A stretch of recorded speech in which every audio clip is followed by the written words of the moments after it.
everyone, welcome back to the section Alumni Stories. Today I'm happy to meet Manuela Girotto, Associate Professor at the University of California, Berkeley. Hi Manuela, welcome. Hello, thanks for having me. Thank you so much for being here with us today. So Manuela is a civil and environmental engineer. Of course, she is an alumni, and her work focuses on hydrologic data and groundwater hydrology. Would you like to tell us more about your work in a way that we all can understand? Yeah, sure. So like broadly speaking, what I do is in the, again, broad area of remote sensing and data assimilation for improving hydrology processes. And specifically, the work that I do focuses on snow and groundwater. So understanding with the help of both models, so simplistic representation of what we do of reality with the mathematical equations and remote sensing data, so observations that we take from satellites. How much snow do we have in the mountains? How much of that snow gets to recharge the aquifer systems? How much do we have in the aquifer system? So these type of questions, when you research questions that we tackle with big data from satellites or models. That's really interesting, and I think that's still a really challenging study. Would you like to tell us how did you become passionate about this specific field, and why did you choose hydrology? Yeah, so funny thing, maybe I'll start with a funny thing. I chose civil environmental engineering because I thought that I really wanted to build a bridge. And so I chose to study civil environmental engineering. But then, as I was studying, I got to take some courses on hydrology, subsurface hydrology specifically. And I've always been very good with math and physics. And I learned that this was a topic that would allow me to apply what I knew about math and physics in a field that was more targeted to do something good for the environment, for the earth, and for people in general, and was more practical and applicable. So it was not just applying math for the sanity of applying math. Nothing wrong with that, but with my perspective, I really wanted to find something that was more practical. So I think that's how, in a way, I chose the field that I chose. And then there was another question on there that was, how did I become passionate about this specific field? And I think that was really after I took, there was a program with the University of Padova. There was an exchange program in between Padova and the University of California.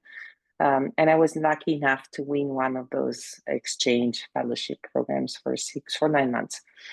So I went to Los Angeles for 9 months. And in there, I met a professor that was doing snow hydrology using satellite observation and data assimilation. And that was, in a way, what changed my life and what made me realize that someone in the world was doing this specific work. Then I became passionate about, and I started studying and became somewhat an expert on too. Yeah, that's something that we hear pretty often with our alumni. There is often a professor or a mentor that has a great influence on the future of the student and what he's going to focus his work on.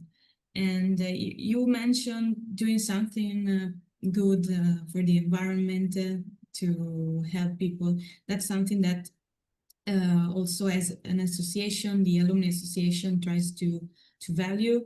We have several degree awards for a dissertation that focuses on different topics such as sustainability. So for those who are listening to us, check out our website so that you are updated on all our degree awards.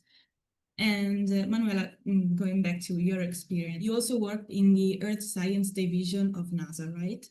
And how has it been working for such a prestigious organization? I think that many scientists, many researchers can only dream about working at NASA. Yeah, so it was I want to describe it like a kid in the candy store when sometimes people ask me about that. Because I remember when I was a student, a PhD student, I would read these articles and I would read the names of the scientists that would publish specific topics. And then when I started working in NASA, her science division was in this building that had 4 or 5 different floors, and each floor was dedicated to a specific, or still dedicated to a specific field. So the hydrology, the global modeling and simulation office. And I remember one of the first few days when I was working in NASA that I was walking on the aisle of the building, and at NASA you have to go around with a badge with your name.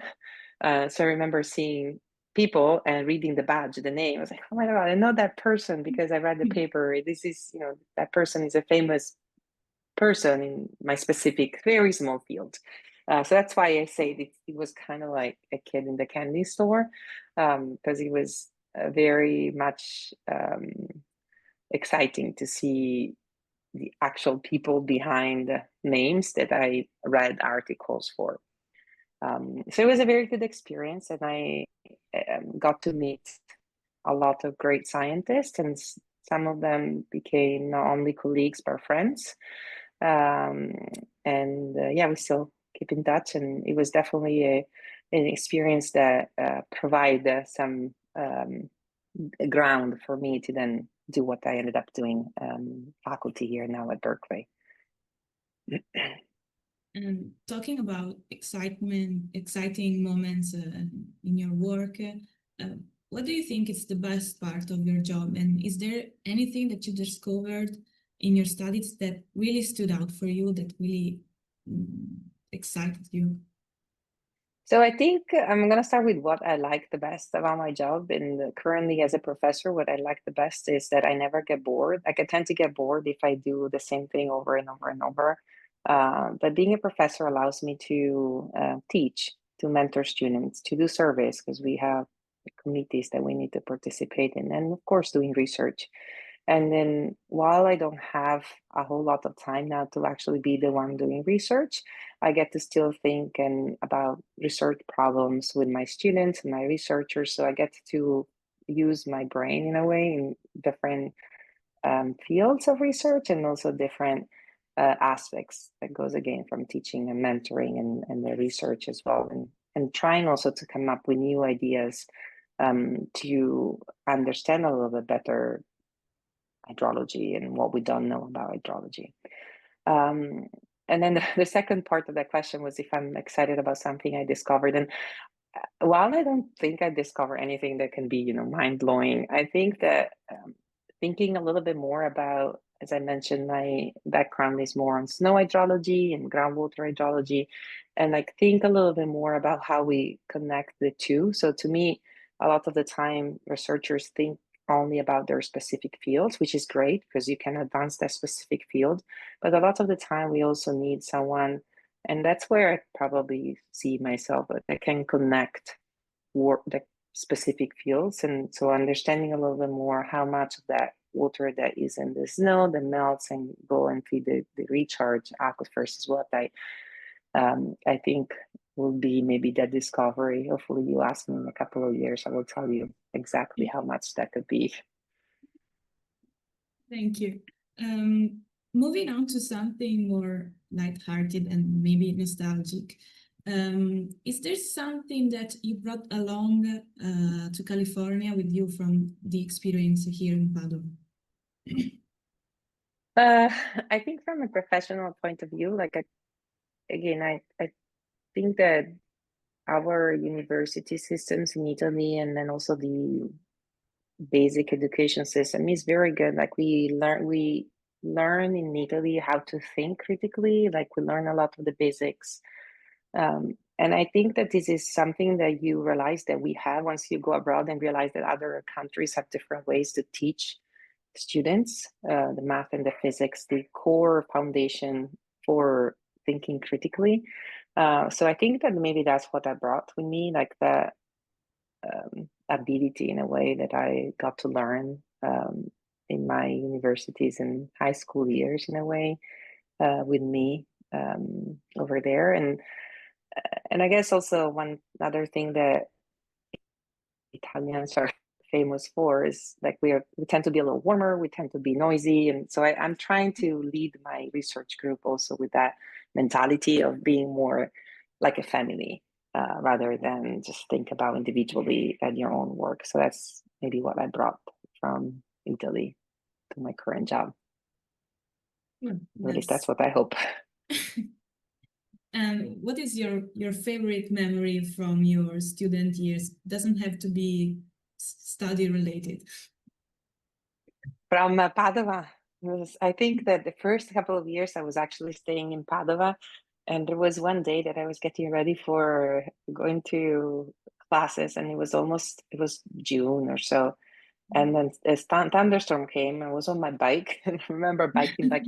And then all of a sudden, like the storm came through. And by the time I got to the classroom, I was drenched wet that I felt like, well, I can't really go into the classroom like this. So I ended up having to miss class for part of it because I had to go back home. So I think I tend to remember those moments of small little episodes that have happened. Maybe that was a sign that you were in the future you would be focusing. Yeah, supposed to be an hydrologist. Yeah. On water. Yeah, possibly. And there is one question that we always like to ask in our interview, and maybe is the most tricky one. Where do you see yourself in 5 years? If I have to be fully open, I am exploring the idea to come back to Italy. I do miss the life here, and let's say, like I have a small little kid now, and as I said, like growing up in Italy gave me a lot of, I think, ways to think differently, and also the culture is different. So I would like for him to grow up here. And I also came back last week from a major conference on satellite observations for the Earth systems, and I realized that there's a whole lot of research that is done here in Europe now.